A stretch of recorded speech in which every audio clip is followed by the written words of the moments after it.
What is up you guys? Dr. Momentum here, and right now meron na naman tayong panibagong video at ang pag-uusapan natin is Technical Analysis 101 by Dr. Momentum. So tatatarin ko kayo ng mga lessons about technical analysis ng libre para tayo ay lalo pang matuto at gumaling sa trading. Okay? So ang pag-uusapan natin is paano bumasa ng candlestick in depth. So, Doc, bakit ba kailangan yan? Di ba naturo mo na yan?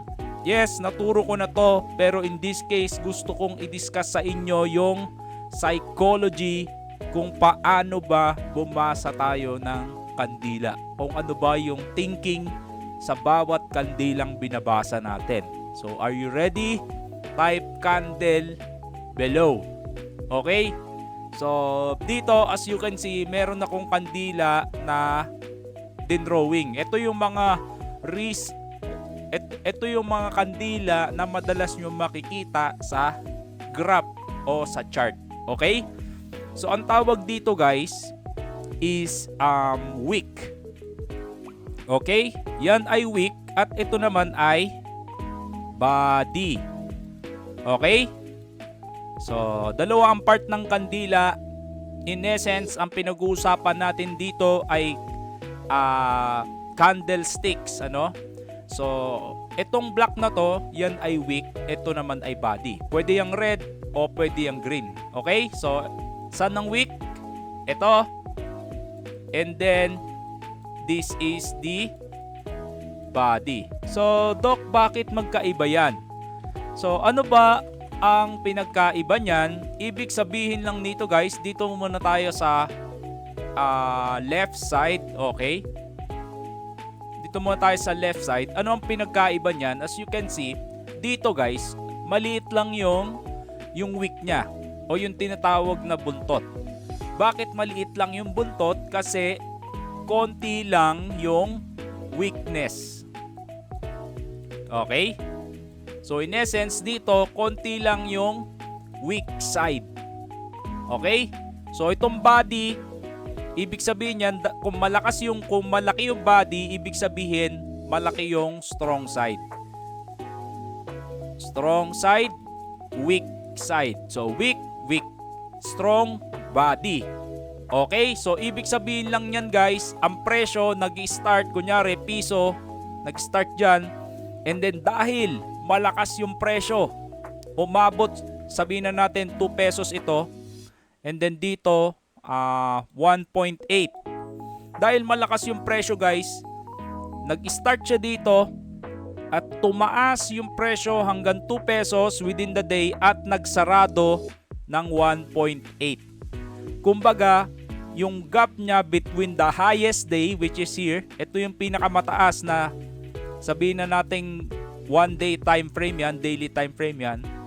Ibig sabihin yan, from 1 pesos, pumunta siya sa 2 pesos. Pero dahil strong close, dahil malakas yung presyo, nagsarado siya sa 1.8. Nagets nyo?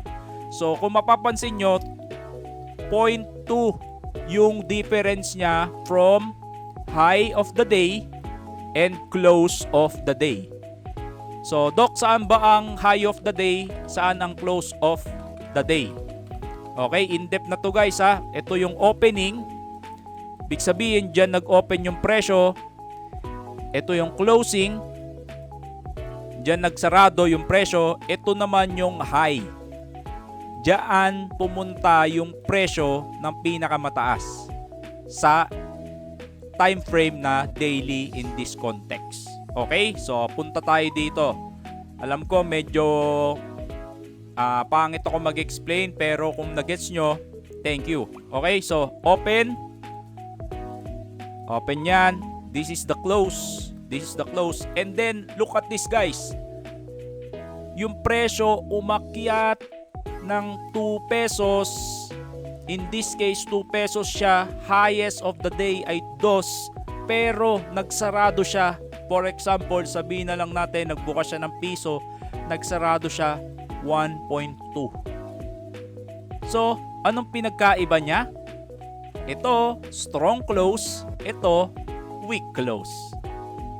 Kasi nga, mas mahaba yung sinulid niya. O yung tinatawag nating weak. Okay? Nagets nyo ba yon? Okay, punta tayo dito.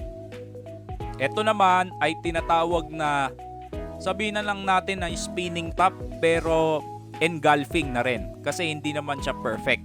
Okay? So, dito, medyo nakakalito kasi dalawa na yung weak niya, Dok. Kanina, isa lang yung buntot. Ngayon, dalawa na. May hirap na yan. So, same lang to guys. Opening. Open. Close. Pero, nung nag-open siya, eto makinig kayo guys nung nag-open siya dito, halimbawa, piso yan, nag-open siya, nag-start siya dyan, piso, bumaba pa siya ng, sabihin nating 0.9. Bumaba siya dyan, 0.9, pero dahil malakas yung presyo, umakyat hanggang 2.2 at nagsarado sa 2 pesos. Ito yung sarado niya guys. So, ang mangyayari, from here, nagsimula yung presyo dito, bumaba, and then umakyat, and then nagsarado. So, is it a strong close? Yes, it's a strong close. Why? Because mas marami yung body, yung na-occupy ng body kesa sa weak. Okay? So, that is considered a strong close. So, Doc, bakit ba kailangan yan? Because when you buy or sell a stock or a coin, tinitingnan mo din yan. Okay? Dito mo madedetermine kung malakas yung coin o hindi. Okay? So, punta tayo dito. This is called doji. Yan, doji. Doji or spinning top. Okay? So, parang turumpo. Dito guys, Doc, bakit ganyan ang liit?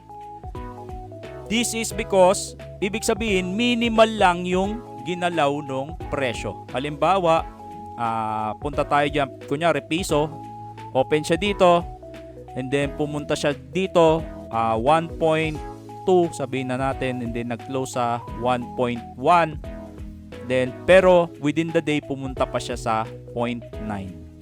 So, kadalasan nakikita natin to sa mga reversal.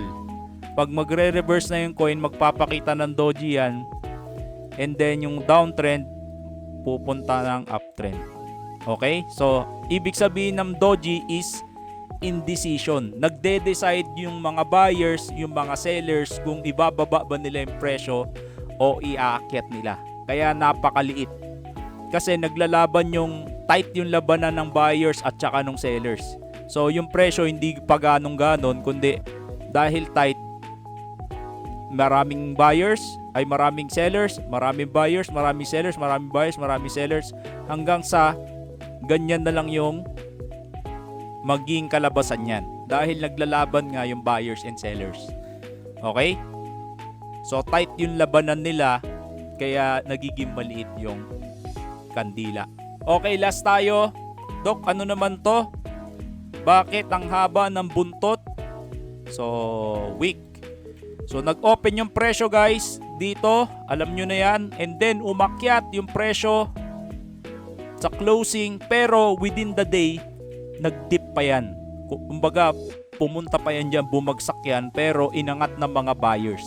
Maraming willing bumili sa presyo na to. Kaya yan, umangat ng ganyan. Ang haba ng buntot na yan. Okay? So, dito, halimbawa, piso. And then, 1.2. Pero within that day, umabot pa yan ng sabihin natin 0.5. Di ba?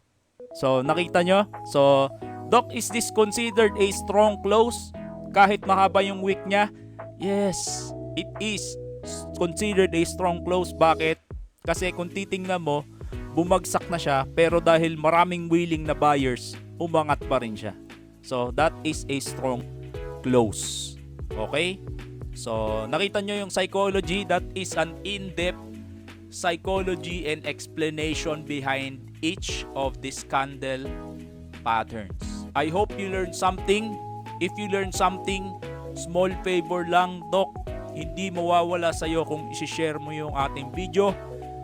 Maraming salamat sa lahat ng sumusuporta at sa lahat na nag-share. Hindi ko kayo makakalimutan because we will be having a future coaching sa ating mga Momentum followers. And yun lang, sana marami kayong matutunan. Hindi tayo mapapagod magturo para sa inyo lahat yan. Balang araw kayo naman. Dr. Momentum out.